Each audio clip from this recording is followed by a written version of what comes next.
Hey folks, it's Piano Man Steve Lungrin here, founder of the Piano Man Approach online piano course, which you can find at, of course, pianomanapproach.com.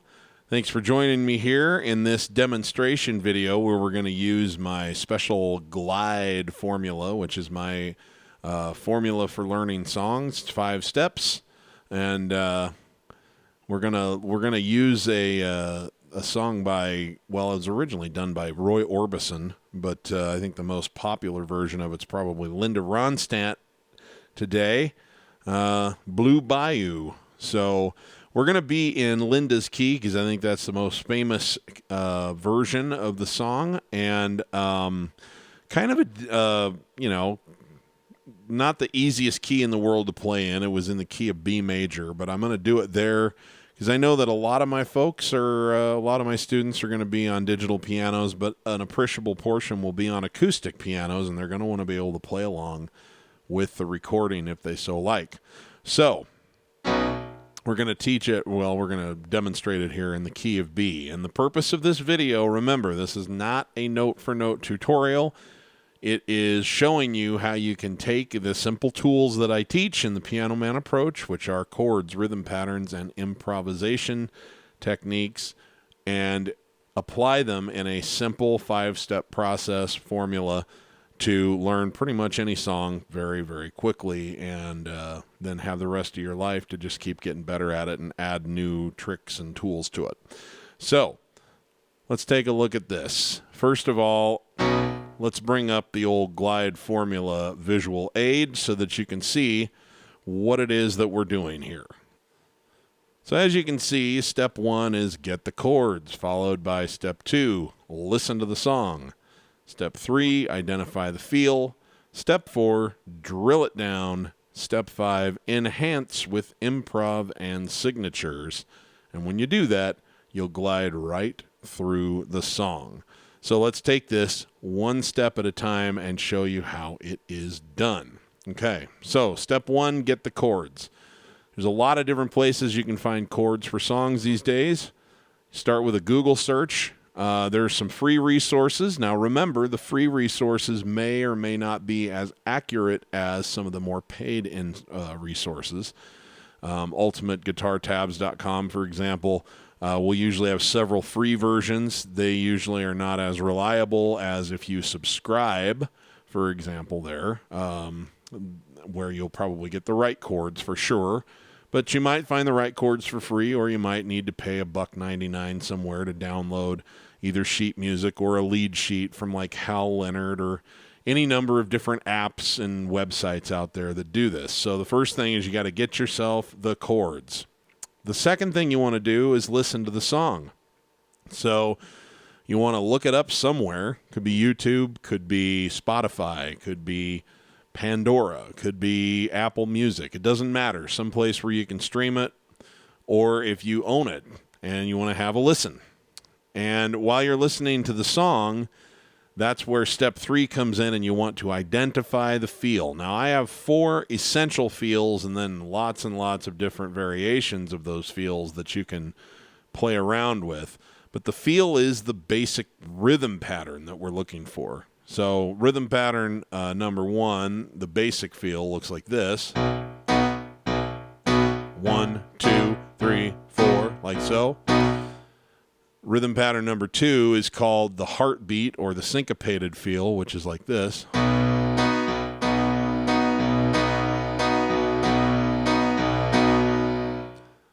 Number 3 is called the country feel, which looks like this. And finally, the waltz feel, which is for songs in 3/4, for example, and it looks like this.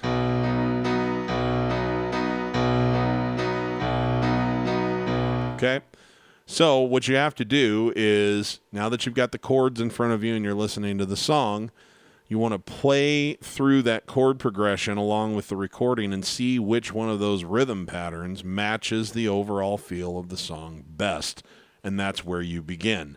So when we have a listen to it, and I can't play it on this video, I don't have the copyright, I don't own the copyright, so I can't just play a recording of it here on this video.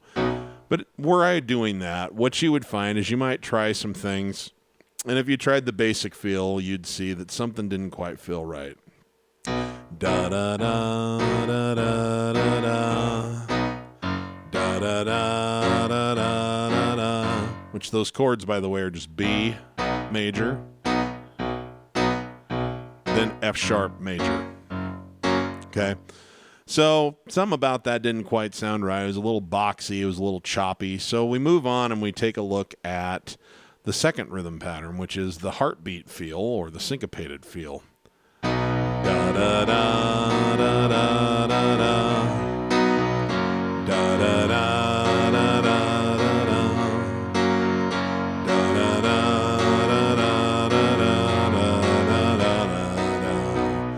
All right. Doesn't sound like an exact replica, but something about that's starting to work. Let's just see how it works with the country feel, just for fun, because this is the kind of process you want to run through. Da da da da da da da. Oh, now it sounds like we're doing the Blue Bayou polka, so that's probably not it, you know. And we know it's not going to be the waltz feel because this is not in 3/4. This has got 4 counts per measure. 1, 2, 3, 4. 1, 2, 3, 4. 1, 2, 3, 4. So we can rule the waltz pattern out. So it looks like our place to start is going to be the syncopated feel,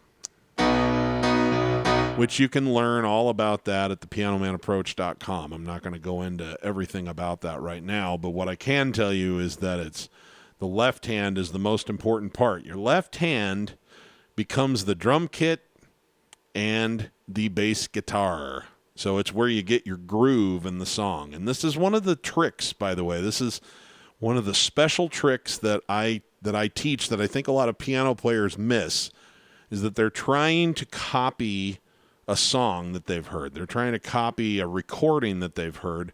So they listen for the piano part, but the problem is that the piano part is part of an ensemble, and what you're trying to do is approximate the whole ensemble. So what you have to do is create a whole rhythm section. Your left hand is the bass guitar and the drums. Your right hand is the keyboards, the synthesizers, the guitars, and possibly even the vocal if you're going to play melody in the right hand. So that's how you have to think of it, and that's where these rhythm patterns come in. The left hand establishes the groove that you're going to use to approximate that feel. Thump, thump, thump, thump. That's why we call it the heartbeat. 2 and 3. Thump, thump, thump, thump.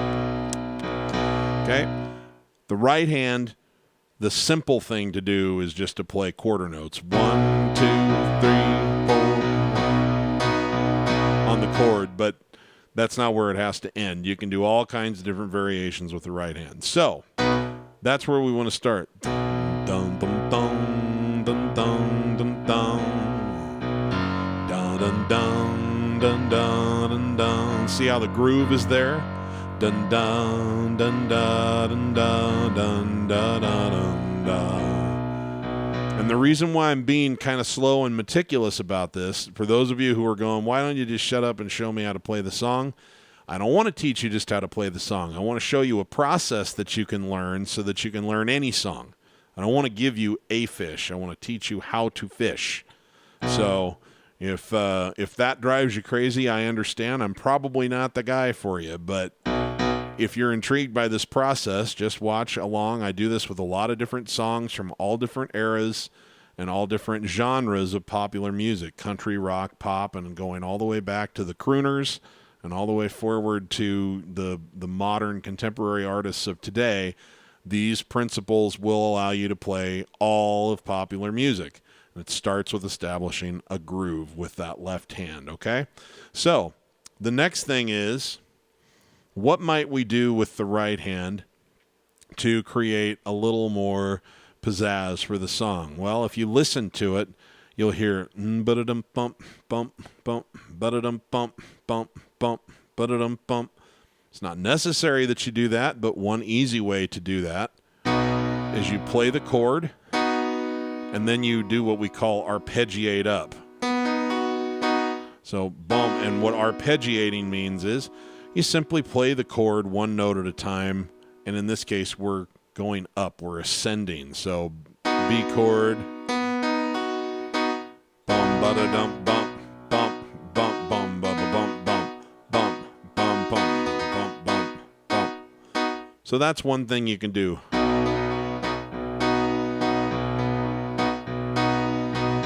Dun dun dun dun dun dun dun dun dun dun dun dun dun dun dun dun dun dun dun dun. And that works no matter what inversion of the chords you're on. So maybe you're fairly new at playing chords and you always play them in what we call root inversion, meaning if it's a B chord, you have B at the base of it, right? But if you're a little more experienced, maybe you play that B chord here, or you play those 3 notes in what we call first inversion, D sharp, F sharp, B, or maybe you play it here, or even an octave lower. It doesn't matter. You can still do this little trick, because that is still a B chord and you're still arpeggiating up, and it still creates that feel. One of the main things people get lost in is they're paying too much attention to notes and not enough attention to rhythm and feel, and popular music is all about rhythm and feel.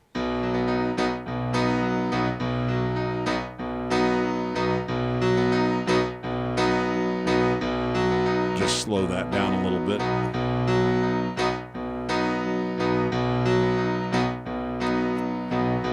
Da da da da da da da da da da da da da do do do do do. I'm going back someday, come what may, to Blue Bayou. Da da da na na na.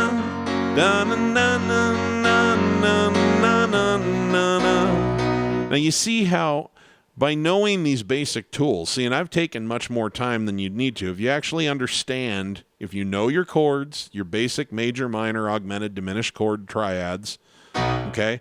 If you know these 4 basic rhythm patterns, or these 4 essential rhythm patterns, if you will, the feel, and then you just have a couple of simple tools for improv, like arpeggiating, or another good one is toggling, where you take part of the chord, play it in the top part of your hand, toggle to the thumb and back up. When you have those, look how quickly this turned into a pretty good sounding facsimile of the song.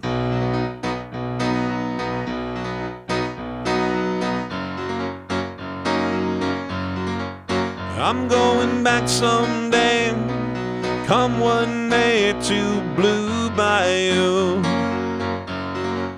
Da na na na na na, da na na na na na na na na. Okay, now once you have something simple like that, we can look at other ways to modify it, because you can add all kinds of fun variations to the different components. You can add variations to the chords. You can add variations to the rhythm pattern. You can add variations to the improv techniques that you're using. And we teach a whole bunch of those over at the Piano Man Approach, but I'll just give you a few examples here.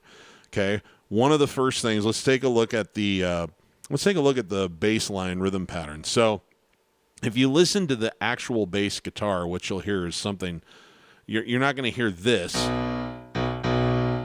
You're actually just going to hear.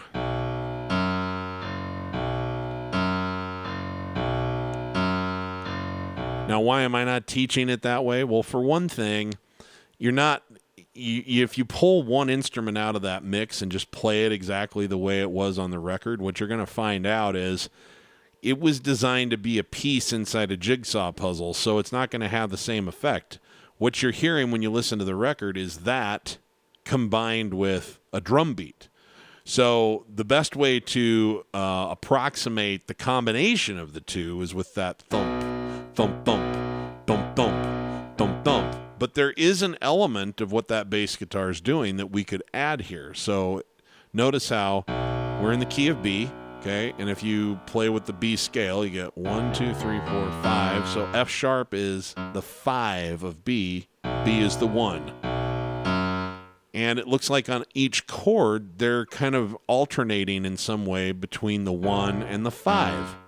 So what we can do is add in that element of alternating between the 1 and the 5 with our heartbeat feel, like so.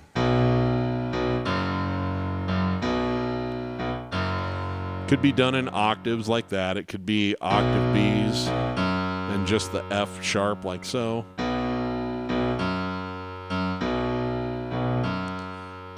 And so now suddenly we're going to keep everything else the same, but we're just going to add that one variation and see how much it changes the song, how much character it adds to that song, okay? So we were doing this.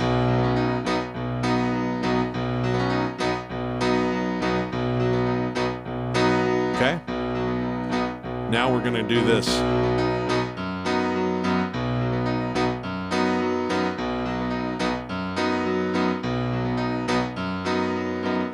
Da da da da da da da da da da da da da.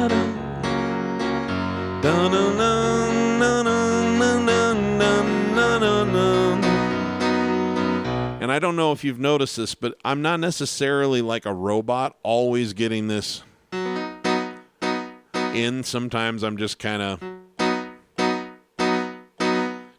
pounding on off beats or whatever.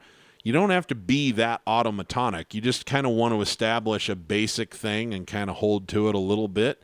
And it doesn't matter if you're 100% perfect and repetitive over and over and over. So you want to be nice and fluid with yourself here. You want to give yourself leeway. But see how much it changed the nature of the song and how much more authentic to the record it suddenly sounded.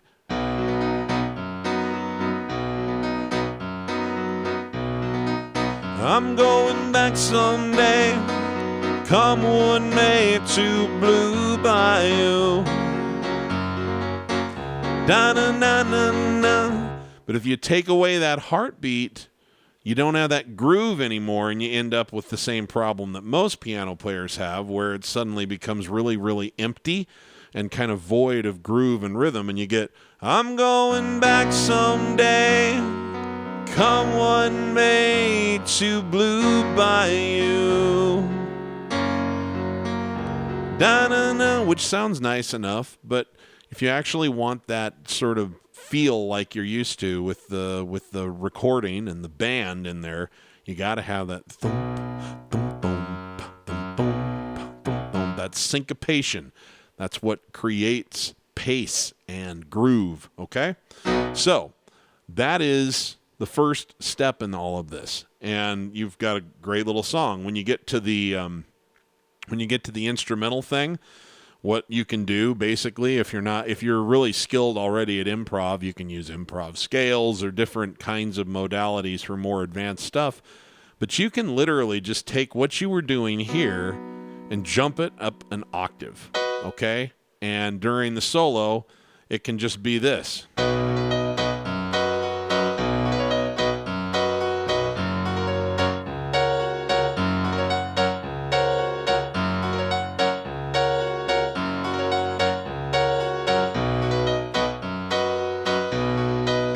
And then you come back and da da da da da da da da da da da. That's a B7. That was the next chord there. Da da da E da da da da. Then to an E minor. Da da back to B da da da da.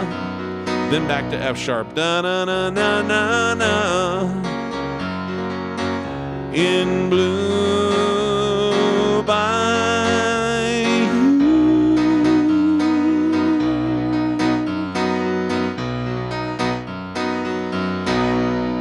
Okay, so in pretty short order, just by knowing these simple tools, you can convert this song into something that sounds pretty darn good. And then with different layers of advanced application, as you learn more and more stuff, then you can really start having a lot of fun. But you still have this as a basis.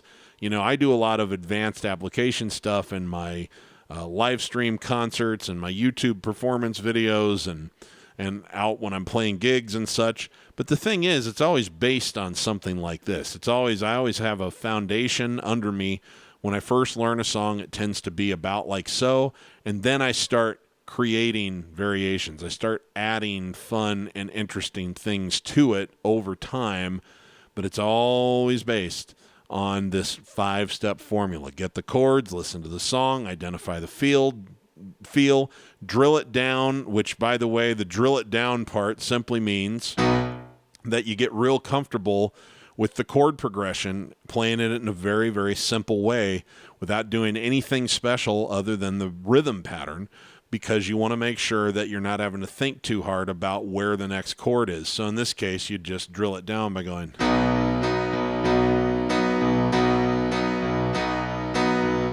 Down back someday, come what may, to Blue Bayou. Da-da-da-da-da-da. When you can do that without making a lot of mistakes, then the chords are under your fingers. Then step 5 is enhance with improv and signatures, and that's where you can put these little variations in. And because you're not having to use brain power about, okay, I'm on a B chord, where's the F sharp chord? No, you know where that is. So now you can apply a variation.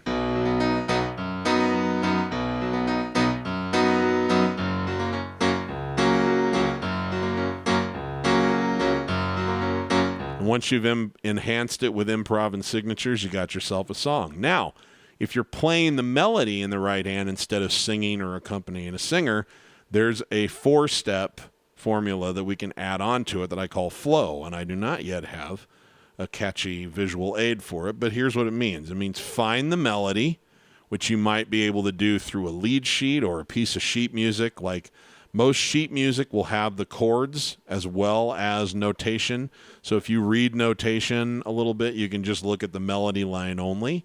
Or you might be able to find a lead sheet for it or something in like a fake book. Or you might be able to learn to pick a melody out, like a single note melody out with your own ear a little bit. And so you find the melody, then you lay it into the rhythm pattern. So we strip the rhythm pattern back to something really simple here, and you get used to playing the melody because you got to have the melody under your hand, under your fingers, so that you're not thinking too hard about it, and work it with just the rhythm pattern. So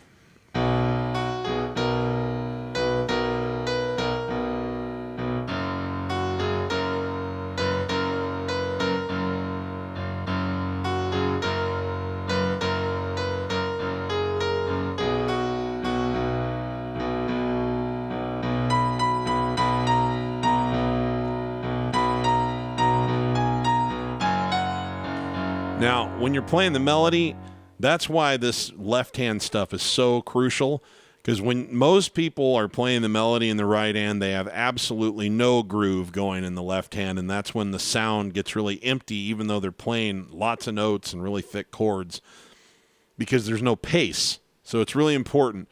So that's stripped down. That's not very exciting, but it's teaching you how to play the melody along with holding your groove. Okay? So then the O in flow. Find the melody, F, lay it in, L, and then ornament the melody and return to the rhythm pattern and improv in between the musical phrases. So, well, here's what I mean by that.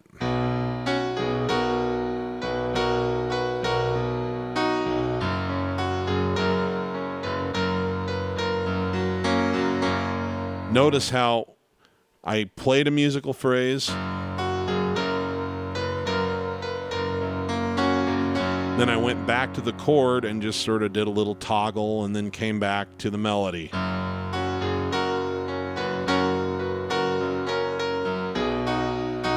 Okay, and then there are ways that you can learn, and we're going to be talking about this a lot in the Piano Man approach in the days and the months to come from the moment that I'm putting this out, and that is that you can harmonize with the melody.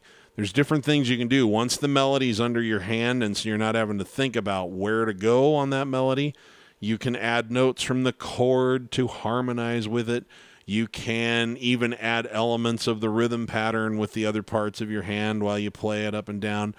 And you can also add in whatever variations you've added to your left hand groove as well. So you might be doing something like this. You start out very simple, like we just showed.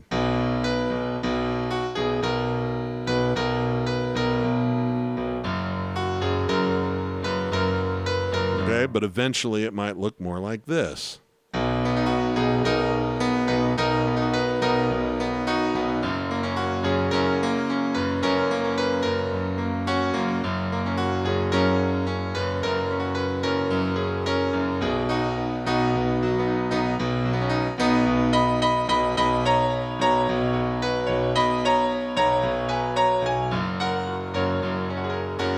Let me add one more component, and I'm going to change up the left hand to do the alternation between 1 and 5.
So it was just a matter of working in elements of this whole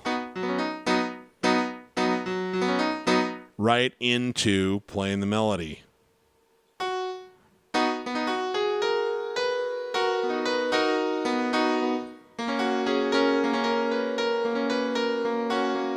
So again, more advanced technique, but something that you can work toward once you have a basic structure. So the idea behind this is have a way to play it reasonably quickly that sounds pretty darn good, and then have all the time in the world to add variations to all the different components. You can add, grace notes to your chords. You can add, variations to your rhythm pattern in both the right and the left hand. You can add different kinds of improv techniques to fill space, but the idea is it's all comes back to this basic structure. So I hope that gives you an idea of how my song learning formula works, and I hope it's making you feel a little bit excited about the idea of learning these basic tools like chords, rhythm patterns, and improv techniques, these simple things, because once you have those in your toolbox, it isn't just Blue Bayou you can play. It's pretty much anything that you can play, and you can learn at least a reasonable facsimile pretty darn fast with it. So, okay, thank you for your time. I hope you've enjoyed this. We'll be back with more of these again soon. In the meantime, remember my personal mantra: if you're not having fun when you're making music, you're doing it wrong. Come see me at pianomanapproach.com, and thanks for tuning in, everybody. I didn't drink my V8 today, folks. Thanks for tuning in, everybody. Have a great day, and I'll see you again soon.